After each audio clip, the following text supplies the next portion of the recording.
Welcome back to the lab. Seriously, I'd run it pretty much like that if we could.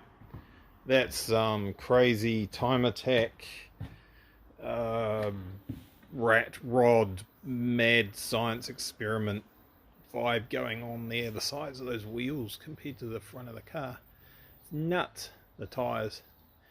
Some fellas on Facebook, our keen Facebook followers, would have seen the conversation about the front bumper, which obviously is not on the car at present. There's a hint of what we're up to already. I had been doing some prep work on it, a bit like what we did with the bonnet, a bit fussier than what we did with the bonnet because this is a bigger piece and more material goes into it. It's more expensive to make it and more time. And I pointed out we have options once it was sort of prepped. We had options to either finish that off and paint it and maybe do slightly better job than what we did with this rough one with bits and where are they? Defects. Look, defects. Terrible. Do a slightly better job than that, and then we could just use it, leave it on the car, and we just run it. If I have a whoopsie and something goes boink and damages the bumper, bad luck. I'll have to either fix it or make a new one from scratch. There won't be another one. You can't buy another one. That would be the only version of that.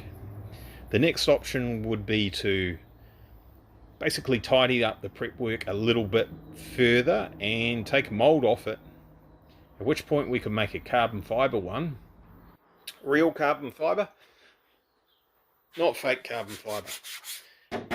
Our fake carbon fibre is actually a bit hard to get hold of now. So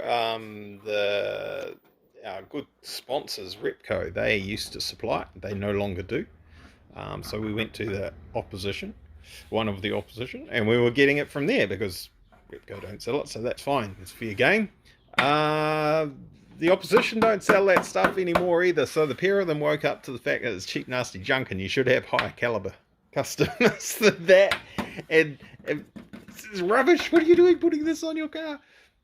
I think I've explained earlier. I put that on my car because I can have an aluminium guard underneath. This is just to give it a colour. It's black, but not black, if you know what I mean. And the advantage is I can have a whoopsie, ding this, and we can straighten it out. We can hit it with hammers and stuff and straighten it out. When it's carbon fibre, not so much. Not so much. It tends to break, depending on the resin you use.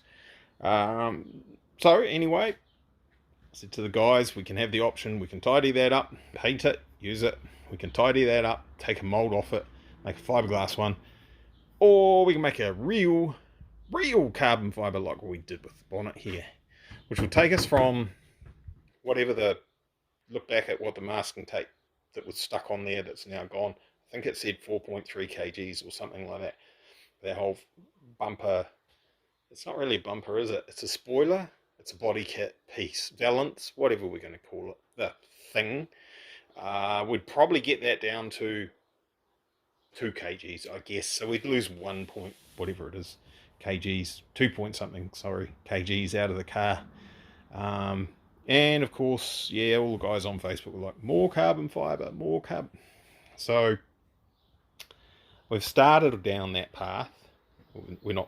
Obviously we are not finished. We've started down that path, so we've gone and got some fiberglass, not carbon fibre. It looks like carbon fibre except white. It is not as strong and it is heavier, but it's very, very cheap. This stuff was under $20 a metre. The carbon fibre that I'm getting is closer to $100 a metre. It's not cheap. So we're making a mould. So I did carry on with the prep work a little bit, like I said I would do to make carbon fibre. I cheated in a few areas. A few low spots were just filled in with appropriate layers of masking tape. Rough, eh?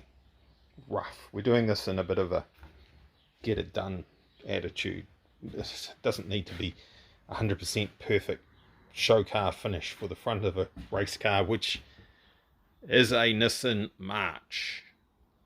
It is not a Bentley. So that was prepped, using the term loosely. Look, I even cheated on some of the edges here where it was a bit too rounded. I sharpened it up with and aluminium tape as well where it really needed it. But that's fine. Filled in some holes with, again, masking tape. We're probably going to pay the price. I'm going to pay the price for that when I try and separate these two. It's possibly not going to work that well. We'll find out. Not worried. Because there's more to this than meets the eye. So some of these areas have got 3 or 4 layers of fiberglass on them at the moment. Most of it is just 2 right now. It probably will get another one on later on tonight if I find the time. Then we're going to use our magic. I should be able to point to it because I should have prepared for the video. Our magic, just imagine there's 2 pots here. 2-pot foam, expanding foam mix that we used when we made the frame for the bonnet, and you saw how much it stiffened that up. And I'm just going to liberally apply lots of that all over the outside of our mold, and that will keep this in the right shape when it comes off the aluminium bumper that's behind here. Currently the aluminium bumper is pretty strong. That is just not going to buckle and twist and move around when you take it off the car. That fiberglass mold, however, when we take it off that bumper, it's going to be pretty flimsy, I would imagine. Then if we made a carbon fiber bumper out of that fiberglass mold, didn't have it sitting exactly right, guess what happens when we try and fit it on here? It's going to pull the front of the car out of shape rather than pull the carbon fiber bumper into shape. All this plastic and everything, it has no chance of withstanding the immense powers of carbon fiber. So that's my game plan. That's where we're at. There will be some tidying up to do on the inside of this mold, no doubt. It'll be not bad. I made a bit more of an effort than what we did with the bonnet, so it shouldn't have too many massive air bubbles in there. Under that there will be some. I see this corner's pulled away, didn't stay where I wanted it, but that's fine. So there's some tidying up to do.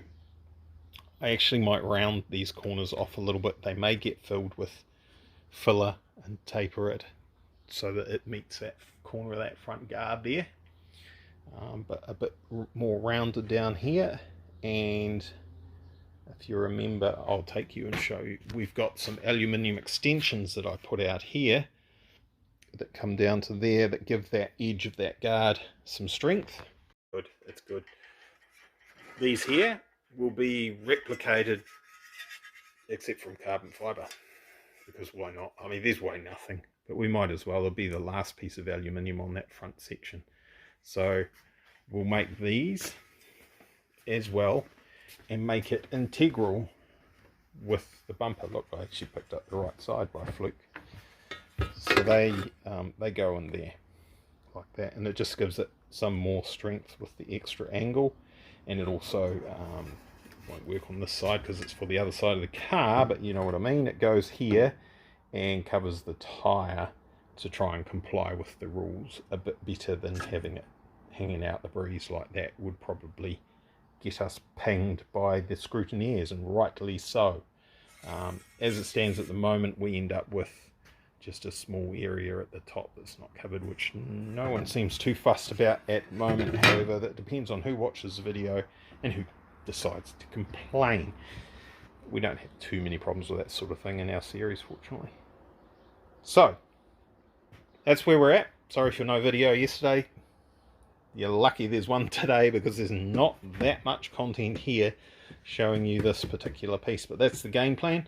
I'll get in there with our 2-pot high solids primer once this comes out of or off the bumper, and I will correct all the little errors that are in it. It's not actually too bad, all things considered. It's pretty good. There's some high spots through here where you can see the aluminium poking through. Little few bits in these areas here, but it's not bad. So I would say by tomorrow, Arvo, we should be putting some carbon fiber in there. We might have a carbon fiber bumper on the front of this by the end of the weekend, I would hope. That'll be pretty fancy. the world's most expensive K12 March, potentially. Right, thanks for watching. Cheers, bye.